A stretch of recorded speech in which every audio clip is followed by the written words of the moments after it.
वाचासेन्द्रियैर्वा बुद्ध्यात्मना प्रकृते स्वभावात् करोमि यद्यत् सकलं परस्मै नारायणायेति समर्पयामि नारायणायेति समर्पयामि जगदम्बा माता की जय।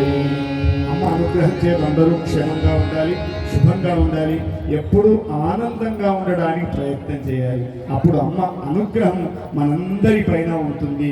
తప్పకుండా మనస్సు ఎప్పుడు భోళాగా ఉండాలి. లోపల ఒకటి పెట్టుకొని బయట ఒకటి మాట్లాడద్దు. అసూయలు, ఈర్షలు, రాగద్వేషాలు అన్నీ మర్చిపోవాలి. జగదంబ యొక్క అనుగ్రహం మనందరికి తప్పగా ఉండాలి. ఎప్పుడు భోళాగా ఉండాలి, భోళా శంకరులా ఉండాలి. లోపల పెట్టుకొని బయట గొడవలు కొట్లాడాలి. కోపం క్షణిగా ఉండాలి. జాగ్రత్తగా రోడ్ల పీడ మీద నడవాలి. స్పీడ్గా పోయి పిల్లలందరూ ఇబ్బంది పెట్టుకుంటున్నాం.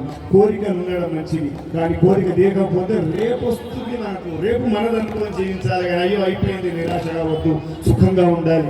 ఛత్రపతి ధర్మ రక్షణ ఈ ద్వారా ఇంతసేపు మనందరం కూర్చున్నామంటే భగవంతుడు రాసి పెట్టాడు అక్కడ.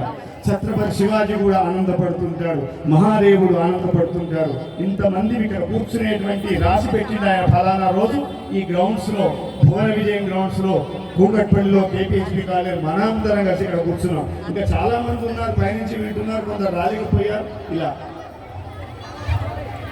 ఈ కార్యక్రమం అంతా కూడా కర్ర వేణుగోపాల్ వారి ధర్మపత్ని మరియు వారి పరివారం, వారి యొక్క సభ్యగణం అందరూ కలిసి చక్కగా మన శివాలయం, థర్డ్ రోడ్లో ఉన్నటువంటి శివాలయంలో అర్చకులు ప్రవీణ్ శర్మ గారు, అట్లాగే రామకృష్ణ శర్మ గారు, అలాగే వేణుగోపాల శర్మ గారు, మిగతా అందరూ కలిసి భక్తజనం అందరూ కలిసి చక్కగా వైభవంగా నిర్వహించారు.